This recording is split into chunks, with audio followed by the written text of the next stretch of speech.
সুতরাং সবাই একটা অপেক্ষায় আছে। আমরা আমরা দেখি সরকার কি সিদ্ধান্ত নেয়, একটু অপেক্ষা করি, একটু ধৈর্য ধরি। আমরা সরকার কি সিদ্ধান্ত দেয় আমরা অপেক্ষা করি। আমরা নিশ্চিতভাবে সরকার আইনের শাসনে বিশ্বাস করে, তো আমরা সবাই বিশ্বাস করি। সুতরাং আমরা একটু ধৈর্য ধরি, আমরা দেখি সরকার কি সিদ্ধান্ত নেয়। হয়েছে, তোমার প্রশ্ন উত্তর হয়ে গেছে। আমরা অপেক্ষা করি সরকার কি সিদ্ধান্ত দেয়। আমরা নিশ্চয়ই বাংলাদেশের মানুষ, সরকার সহ আমরা সবাই আইনের শাসনে বিশ্বাস করি। সুতরাং আইনের শাসনে বিশ্বাস করলে আমরা সরকারের পক্ষ থেকে কি সিদ্ধান্ত আসে এটার জন্য একটা অপেক্ষা করি।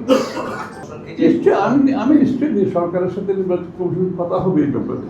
এটা তো খুবই স্বাভাবিক, এটা তো রুটিন ব্যাপার, তাই না? সুতরাং আমি তো বলছি একটু একটু ধৈর্য ধরে আমরা সবাই একটু ধৈর্য ধরে সময় দিই। আমি তো মনে করি এই লন্ডনে যে বৈঠক হয়েছে, এটা আমার মনে হয় জাতির জন্য একটা বড় ধরনের একটা ইতিবাচক ঘটনা ঘটেছে। আমরা ওইটাকে সেইভাবেই দেখি। আমরা এর মধ্যে কোনো ধরনের প্রশ্নবিদ্ধ করে আমাদের ভবিষ্যতের দিকে চলার পর থেকে বিঘ্নিত করা ঠিক হবে। আমি তো মনে করি খুবই সুস্থ একটা বিবেচনা প্রসূত আলাপ আলোচনা হয়েছে, কথাবার্তা হয়েছে, সিদ্ধান্ত হয়েছে। আমরা একটু ধৈর্য সহকারে এগোতে থাকি।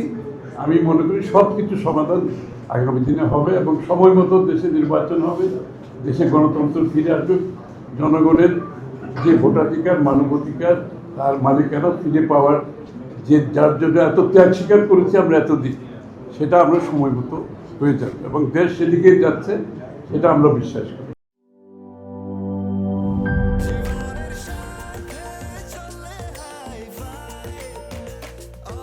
স্বাস্থ্যকর অল টাইম, সব সময় অল টাইম হেলদি লাইফ।